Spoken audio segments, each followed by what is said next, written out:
नमस्कार। नमस्कार। कैसे हो सभी? बढ़िया। हम लोग जब निमाड़ में बिजनेस करते हैं तो निमाड़ वाले हमको बोलते हैं कि मैडम आप पाटिल हो, आप महाराष्ट्रियन हो, इसलिए इतने अच्छे से बिजनेस कर रहे हो। लेकिन जब मैं मेरे ही महाराष्ट्र में आई तो मुझे ऐसा क्यों लग रहा है कि हमारे महाराष्ट्र में मोटिवेशन की कमी है।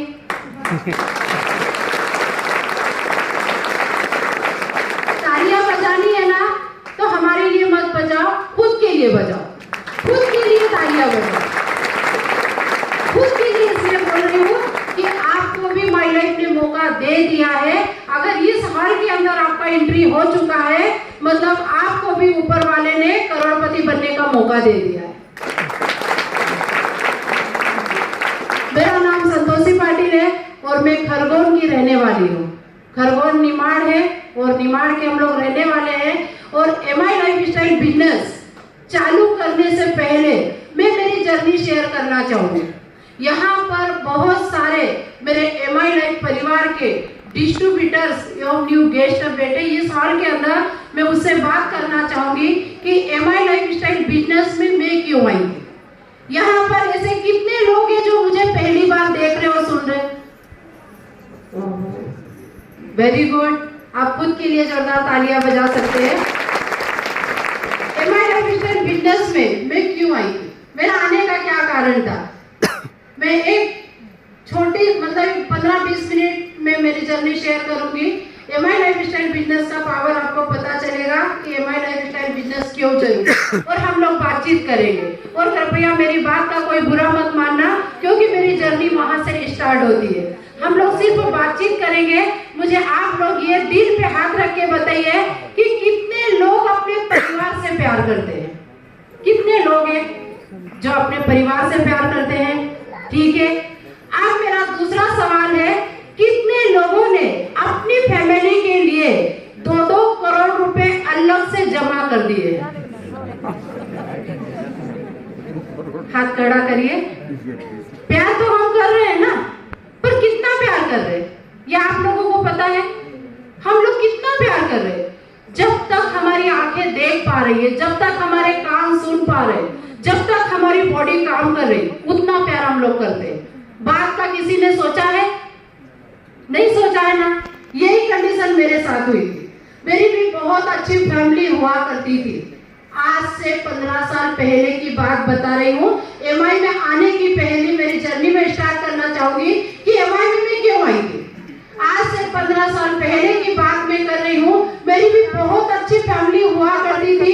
मेरा भी बहुत अच्छा परिवार हुआ करता था, सेटल परिवार था। मुझे कोई प्रॉब्लम नहीं था। क्यों नहीं था? मेरे हस्बैंड मेरे साथ में थे, 3 बेटियां 1 बेटा और हम 6 लोगों का परिवार था। और मेरे घर में मेरी खुद की होटल थी जिसमें 4 नौकर काम करते थे, 4 लड़के काम करते थे मेरे यहाँ दुकान के अंदर। 4 नौकर काम करते थे। मैं गरीबी में पली बड़ी हुई थी, बहुत नॉर्मल फैमिली से थी, गरीब परिवार से थी। लेकिन शादी होने के बाद मुझे बहुत अच्छा फील होने लगा कि मैं अच्छे परिवार में आई हूँ। कम से कम यहाँ मुझे मजदूरी नहीं करना पड़ रही है। जो लेडीज मजदूरी करती थी उसके यहाँ 4-4 मजदूर काम करते थे। तो मैं मेरी लाइफ में काफी खुश थी, मुझे बहुत अच्छा लगता था। और मैं सोचती थी कि मतलब आगे की मेरा रास्ता अच्छा तय होने वाला है। आज मेरे जीवन में कोई मुश्किलें नहीं आने वाली है। आज मैं किसी कठिनाई का सामना नहीं करूंगी, मुझे ऐसा लगता था। और सब कुछ अच्छा चलते चलते चलते चलते मेरे हस्बैंड और हम लोग 10 साल साथ में रहे। और 10 साल साथ में रहने के बाद ढेर सारी खुशियां मुझे मिली। मुझे मेरे परिवार में, मेरे मायके में जो प्रेम प्यार नहीं मिला था, क्योंकि मेरे परिवार में न तो मेरा भाई है, न मेरे पिताजी थे, न मेरी कोई बहन थी। सिर्फ मेरी मम्मी और मैं अकेली थी। मैं बहुत छोटी थी जब से मेरे पिताजी नहीं थे, तो पिताजी का प्यार क्या होता है कभी देखा नहीं था। यहाँ पर आने के बाद पता चला कि ये सब भी कुछ अच्छा परिवार होता है, तो मैं बहुत खुश थी। सब कुछ अच्छा चल रहा था।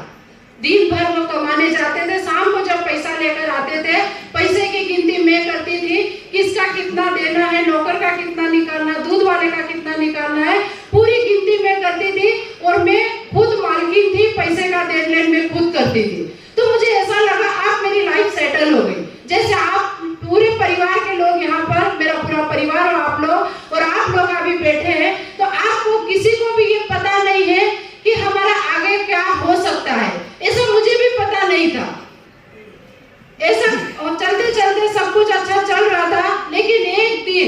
वो मनुष्य दिन मेरी लाइफ में आया जिसकी कभी मैं बात भी करती हूँ तो मुझे खुद को अच्छा नहीं लगता है। वो मनुष्य घड़ी, वो मनुष्य दिन था। 5 सितंबर की बात है, 5 सितंबर 2009 की बात है। मेरे हस्बैंड ने मेरे से कहा कि मुझे मेरे मामा के गांव जाना है। मैंने उनसे प्रेम से कहा कि आप जाओ। वो मेरे से जिद करने लगे, तुम भी मेरे साथ चलो। मैंने मना कर दिया कि आज तो कुछ भी हो जाए, मैं तुम्हारे साथ में जाने वाली नहीं हूँ। फिर भी वो अकेले चले गए, मेरे नंदे को लेके गए। दिन भर वहां सबसे मिले जुले और जब शाम को रिटर्न आने में, ब्रह्मपुर रोड की घटना है, छेवा माखन और भोजाखेड़ी की घटना है। जब शाम को रिटर्न आने में 7 बजे उनका एक्सीडेंट हो चुका था। एक्सीडेंट हो चुका था। मैं कॉल पे कॉल कर रही थी। मैं सोच रही थी कि आप मेरे से बात कर लो, और मैं इसलिए बात करना चाहती थी कि घर में 50 लीटर दूध आ चुका था। मैं जब दूध गर्म कर रही थी तो दूध ऑटोमेटिक तपेले से बाहर जा रहा था और आधे से ऊपर दूध ढुल चुका था। तो मैं ये बोलने के लिए फोन लगा रही थी कि दूध ढुल चुका है तो वापिस मंगाना है क्या, लेकिन उनका कोई जवाब नहीं आ रहा। मैं परेशान हो रही थी कि तुम मेरी बात का जवाब तो दो, तुम मेरा फोन क्यों नहीं उठा रहे हो, तुम मेरे से बात क्यों नहीं कर रहे हो। मैं बेचैन हो रही थी। ऐसा करते करते रात के 8 बज गए, 9 बज गए, और 9 बजे एक मेरे दूर के रिश्ते में मौसी के लड़के हैं, वो मेरे घर आके मुझे बोलते हैं कि तुमने खाना बना लिया क्या। तो मैंने उनसे बोला कि नहीं, खाना नहीं बना। तो मेरे से कहने लगी कि तुम खाना बना लो, खुद भी खा लो, बच्चों को भी खिला दो, आराम से सो जाओ, जीजाजी सुबह आएंगे। तो मैं उनसे बोलने लगी कि वो सुबह आएंगे तो आपको बताए, मुझे क्यों नहीं बता रहे हो। तो बोले कि हो सकता तेरे से बात नहीं हो पा रही होगी, लेकिन मेरे पास फोन आ गया, वो सुबह आएंगे। लेकिन मुझे कुछ समझ में नहीं आ रहा था। 10 बज गई, 11 बज गई, 12 बज गई, 1 बज गई रात की। मैं परेशान होती रही, मुझे कुछ अच्छा नहीं लग रहा था। ऐसा करते करते सुबह हो गई, और सुबह 6:30, 7 बजे मेरे गांव से, ससुराल से एक मैजिक रिक्शा आया मुझे लेने के लिए, और हम पूरे परिवार को बिठा के मेरे ससुराल की तरफ ले जाने लगे। जब मैं उस मैजिक रिक्शे में बैठ के जाने लगी तो मैं मन ही मन सोच रही थी कि आखिर ऐसा क्या हुआ कि हमको सुबह सुबह गांव ले जाया जा रहा है। जब मैं मेरे घर में, मेरे ससुराल में गई तो वहां जाके देखा कि इतनी सारी भीड़ थी। तो जब मैं मेरे घर के अंदर जा रही थी, मुझे निकलने को जगह नहीं थी, तो मैं सबको देख रही थी, मुझे सब दिख रहे थे। मेरी सासू माँ दिख रही थी, जेठ देवर सब दिख रहे थे। लेकिन जाकर मैं ऐसे कोने में खड़ी हुई, कोने में खड़ी हुई इतनी देर में क्या नजारा था, वो नजारे को तो मैं याद करती हूँ ना। तो ऐसे जाके मैं खड़ी हुई, और ऐसे कोई बड़े से इंसान को काली पन्नी में लपेट के ऐसे मेरे सामने से ऐसे ला रहे थे, ला करके वहां पर सुला दिया। और जैसे ही सुलाया तो मेरी बड़ी बेटी 11 साल की थी और सबसे छोटी बेटी 3 साल की थी। वो मेरी 11 साल की बेटी जोर जोर से रोने लगी, मम्मी मम्मी मम्मी मेरे पापा है, देखो तो सही मम्मी मेरे पापा है। तो मैं उससे बातचीत कर रही थी, मैं उसको बोल रही थी तेरे पापा हो ही नहीं सकते, तेरे पापा ने मेरे से वादा किया है कि बुढ़ापे तक मैं तेरा साथ निभाऊंगा, जिंदगी भर मैं तुझे साथ में रखूंगा, क्योंकि तेरे परिवार में तुझे जो कमी हुई है ना, जो लाड़ प्यार नहीं मिला है ना, वो पूरी देने की कोशिश करूंगा। तू चिंता मत कर, ला तेरी आंखों में मैं एक भी आंसू नहीं आने दूंगा। तो तेरे पापा यहाँ कहाँ से आ गए, वो मुझे ऐसा छोड़ के नहीं जा सकते। तू अगर रोई तो मैं भी घर से बाहर चली जाऊंगी, तुझे रोने की जरूरत नहीं है, तू रोए मत, तू परेशान मत हो, ये तेरे पापा नहीं हो सकते। सब लोग रो रहे थे और मैं मेरी बेटी से बातचीत कर रही थी। सब मुझे बाद में बोलने लगे कि तुझे रुलाने की कोशिश भी कर रहे थे, लेकिन तुम रोने का नाम नहीं ले रही। मैं समझ ही नहीं पा रही थी कि ये हुआ क्या है, ये मेरे साथ ये घटना कैसे घट सकती है, मेरा साथ कैसे छोड़ सकते हैं। मुझे तो बोलते थे कि तुझे कभी जिंदगी में कमी नहीं आने दूंगा, तुझे रानी बना के रखूंगा, तो ये मुझे बीच रास्ते पे छोड़ के कैसे जा सकते हैं। मैं बातचीत कर रही थी और ऐसा करते करते सब कुछ खत्म हो गया। सब लोग ले भी गए, पता नहीं क्या क्या हुआ, बाद में मुझे कुछ भी पता नहीं। जब मैं आई थी 9-10 बजे मेरे घर, और जब 2-2:30 बजे मुझे ऐसा होश आया और मैं सब कुछ समझने की कोशिश कर रही थी, तो मेरे घर में मेरी दिरानी जेठानी सब मेरे सामने बैठी थी और सब मेरे मुंह को देख रही थी कि इसे कुछ पल्ले पड़ रहा है या नहीं पड़ रहा है। ये घटना घटी मेरे साथ में। मेरे छोटे छोटे से बच्चे मेरे मुंह को देखते थे, मम्मी पापा कहाँ चले गए, पापा क्यों नहीं आते, मेरे से सवाल करते थे। मम्मी पापा को लोग लेके गए, कहाँ लेके गए। मेरी छोटी बेटी तो समझती भी नहीं थी, उसके पापा को ले जा रहे थे जब वो बच्चों के साथ बाहर खेल रही थी। उसको तो पता भी नहीं था कि मेरे साथ क्या हो रहा है। मेरे बच्चों को कोई होश नहीं था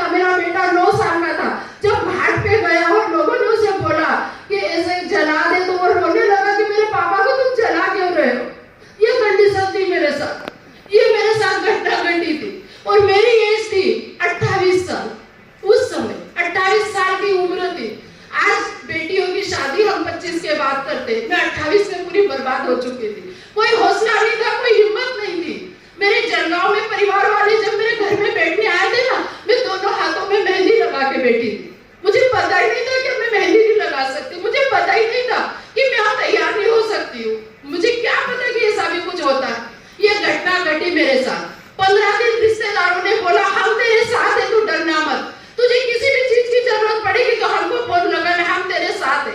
महीना भर हुआ, सवा महीना हुआ, सवा महीने बाद जब मैं मेरे बच्चों को लेके मेरे घर आई खरगोन वापिस, तो मुझे छोड़ने भी कोई नहीं आया।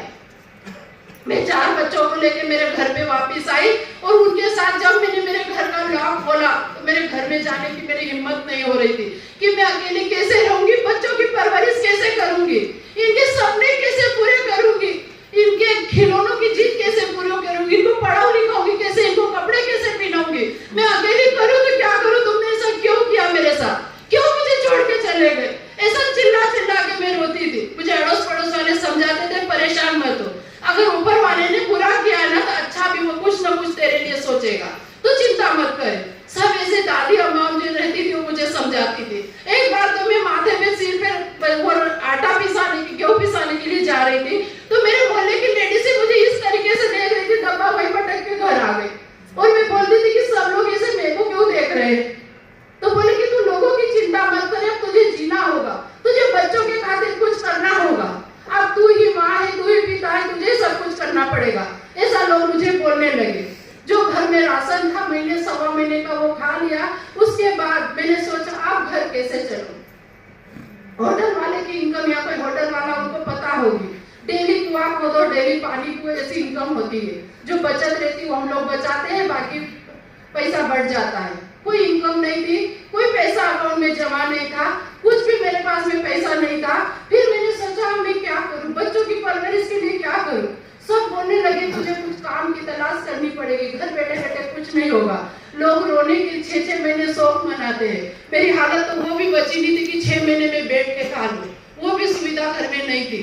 फिर मैं खरगोन मार्केट में काम ढूंढने निकली। मैं काम की तलाश में गई कि मुझे काम चाहिए, मुझे काम चाहिए, मुझे काम चाहिए।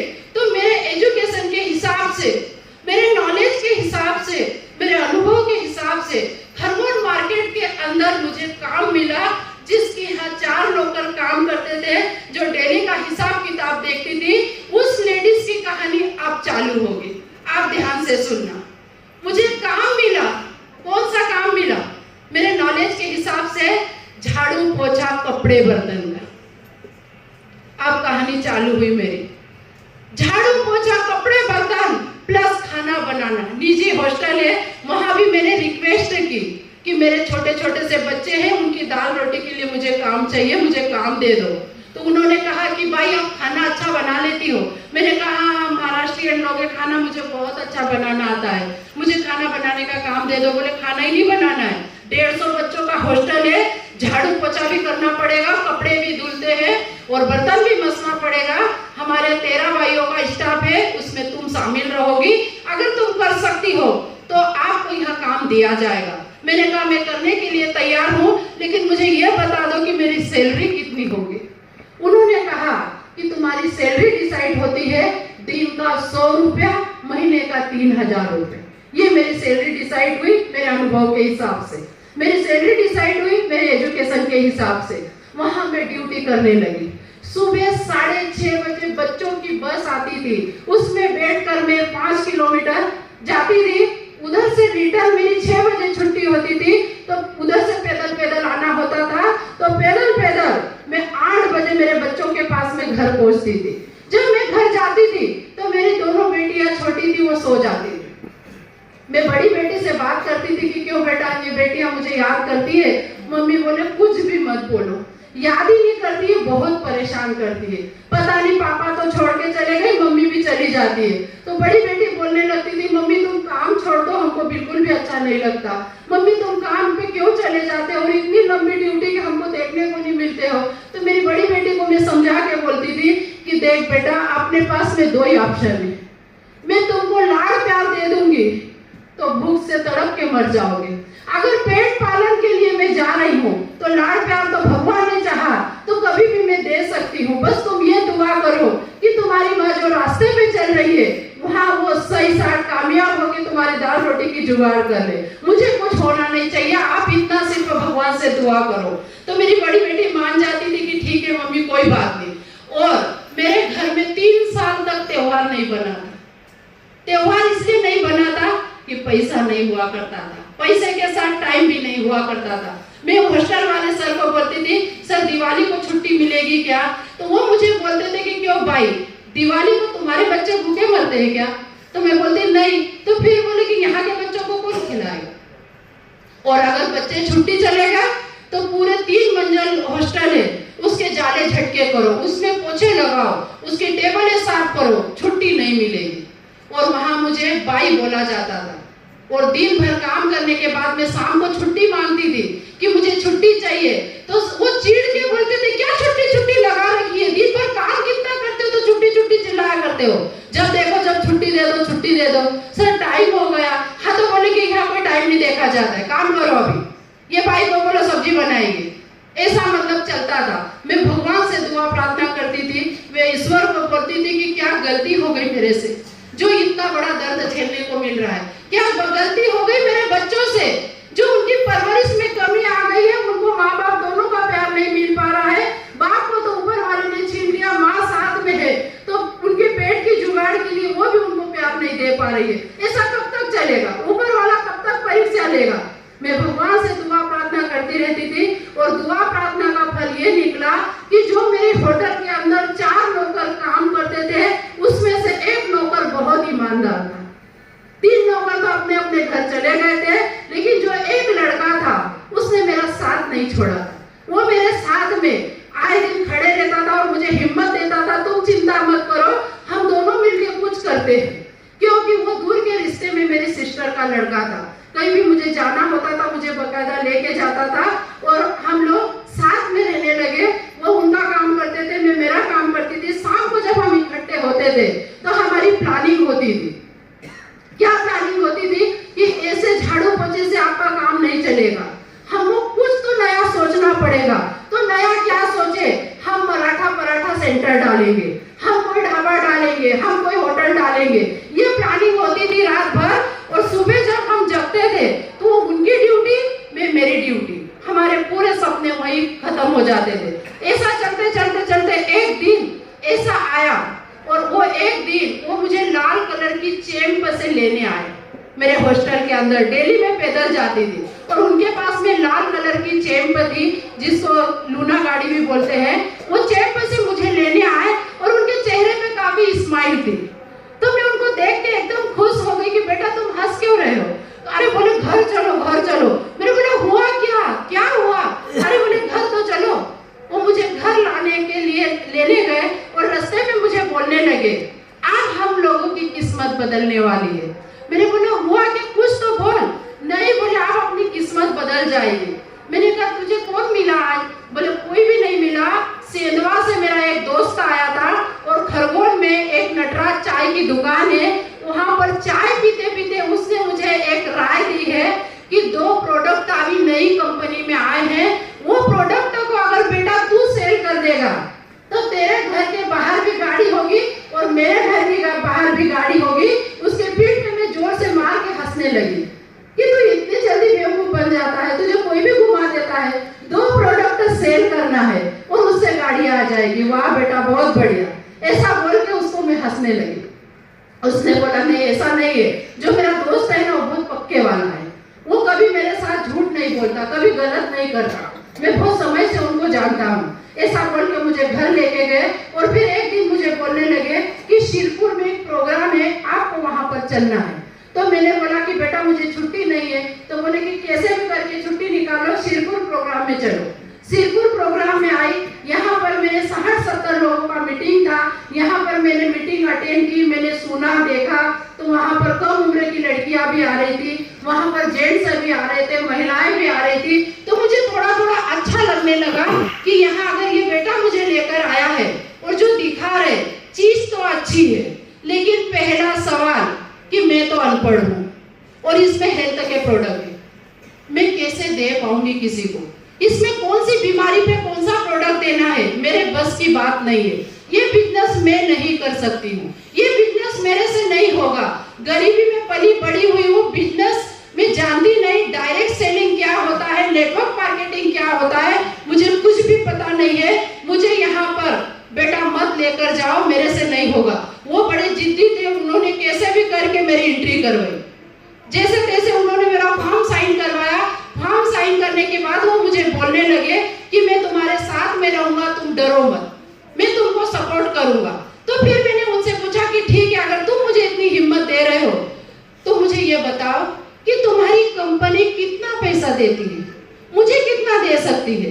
तो वो कहने लगे, क्योंकि जब मेरी तो थी नहीं कंपनी, वो कहने लगे कि तुमको कितना चाहिए।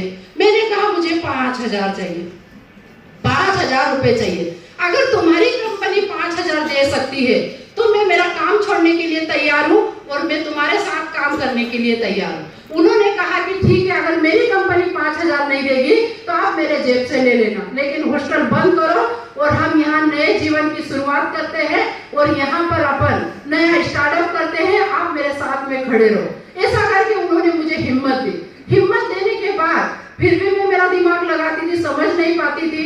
मुझे बोले कुछ महिलाओं से मिलाओ। ऐसा मिलाते मिलाते मैं काम को सीखने लगी, काम को करने लगी। काम करते करते मैं भी आपके जैसे टीसी बनी, एटीसी बनी, डीटीसी बनी, जेटीसी बनी, मैं भी यहाँ पर एसटीसी बनी, आरटीसी बनी और अभी आपके सामने मैं यहाँ एनटीसी बनकर आपसे बात कर रही हूँ।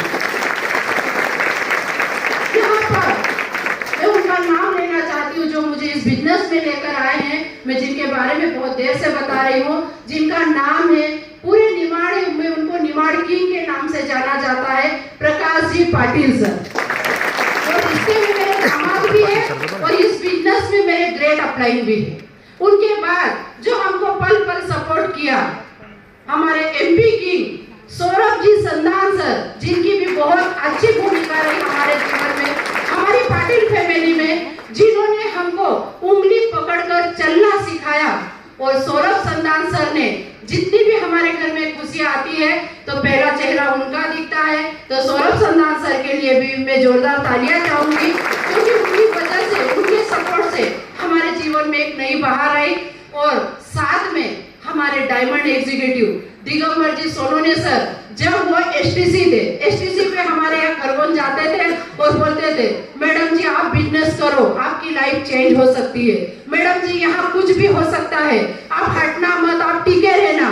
ऐसी हिम्मत देने वाले दिगंबर जी सोनोने सर को भी मैं दिल से वंदन करना चाहती हूँ। और आज हम जहाँ पर जीटीएस में शेयरिंग कर रहे हैं, उनको हम साक्षात भगवान मानते हैं, उनको हम लोग हमारे निमाड़ में महादेव मानते हैं। जो आप बहुत खुश नसीब हो कि यहाँ लोकल जीटीएस में आपको सर का टाइम बड़ी आसानी से मिल जाता है और सर की छत्र छाया में जीटीएस हो रहा है। ऐसे हमारे महादेव सबकी जिंदगी बदलने वाले, सबको हिम्मत देने वाले, कई लोगों की मतलब कई गरीब लोगों के जीवन में परिवर्तन लेकर आए, ऐसे हमारे महागुरु किशोर जी आइए सर को मैं दिल से वंदन करना चाहती हूँ।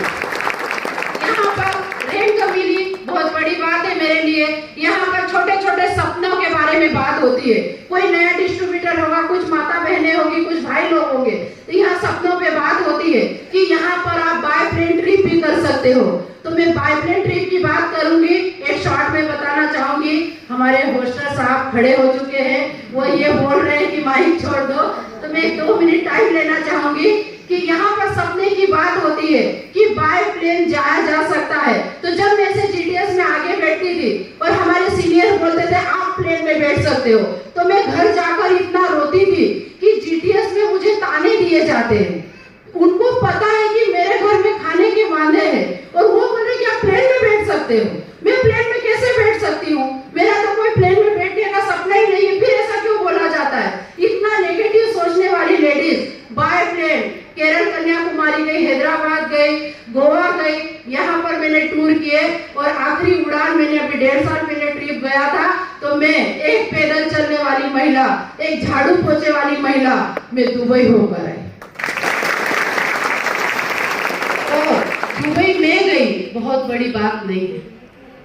मेरे साथ में आज मैं पीछे मुड़ के देखती हूँ कि मेरे जो प्लेन के ट्रिप अचीवर है, कम से कम 1000 लोगों को बाय प्लेन ट्रिप में खुद करवा चुकी हूँ। मेरा फॉर्म साइन करने के बाद ये मेरी ताकत नहीं है, my life management, my life banner की ताकत है। और my life management, my life banner को मैं क्या बोलती हूँ पता है, मेरी जिंदगी का वरदान है माई लाइफ स्टाइल, मेरे जीवन का पुनर्जन्म है माई लाइफ स्टाइल। मैं मेरी माई लाइफ स्टाइल को पुनर्जन्म का नाम देती हूँ, क्योंकि जो मेरा एक जन्म हुआ था 28 साल की उम्र में मैं मर चुकी थी, मैं खत्म हो चुकी थी। माई लाइफ मैनेजमेंट ने मुझे जीना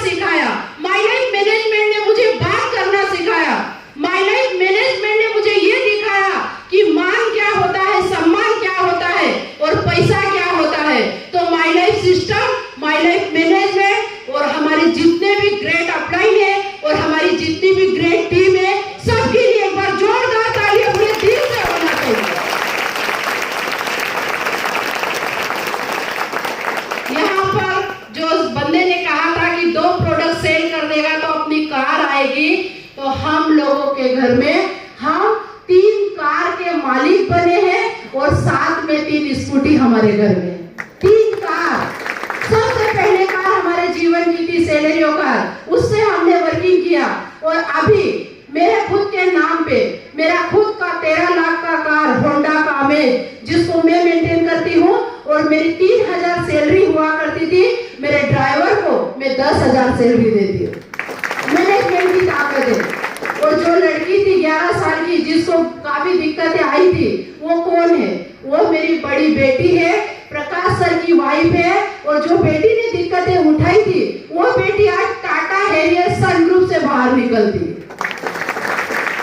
ये हमारे जीवन में परिवर्तन हुआ। आखिरी बात सिर्फ इनकम बताऊंगी। 5,000 की सोच रख के आई थी।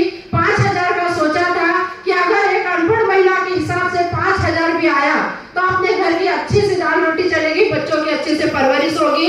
लेकिन आप लोगों की जानकारी के लिए मैं बता दूं, मेरी मंथ की इनकम आप अंदाज लगा सकते हो कि एक अनपढ़ महिला की कितनी इनकम होना चाहिए। 10,000, 20,000, 50,000, 1 लाख, इतनी तो होना चाहिए। लेकिन मेरी माय लाइफ में मेरी इनकम है, जो बताने में बहुत खुशी होती है कि मेरे यहाँ पर 1 महीने की इनकम है 1,90,000 रुपए। 1,90,000 रुपए ये इनकम में ले रही हूँ। और लगाया क्या? कुछ भी नहीं। जिसको पैसा दिया था सीनियर को, उन्होंने प्रोडक्ट दे दिया। जीरो बैलेंस, एक विश्वास लगाया, एक विश्वास के साथ बिजनेस को किया और एक विश्वास के साथ में आज मैं महीने का 1,90,000 तक इनकम टच करती हूँ। वो आरटीसी की इनकम थी। अभी मैं इस महीने से एनटीसी बन गई हूँ, तो मेरी 20 से 30,000 इनकम और बढ़ सकती है। तो मैं महीने का 2.5 लाख रुपए तक इनकम का शेयरिंग करूंगी। ये होता है एमआई लाइफ बिजनेस का पावर। तो जो भी यहाँ पर न्यू गेस्ट है, जो भी यहाँ पर ज्वाइंट पर्सन है, जिनके दिमाग में अभी तक चल रहा था किंतु परंतु, उसको आज से हटा देना। क्योंकि माय लाइफ मैनेजमेंट एक ऐसा मैनेजमेंट है, अमीर को अमीर बनाने वाले 10 दुनिया में मिल जाएंगे, लेकिन एक गरीब को अमीर बनाने वाला है तो सिर्फ एमआई लाइफ बिजनेस। तो मैं मेरी वाणी को यही काम देना चाहूंगी। और मैंने आपका दिल दुखाया हो, आपको कोई परेशानी फील हो तो मैं माफी चाहूंगी। और भाई साहब, आपसे भी माफी चाहूंगी।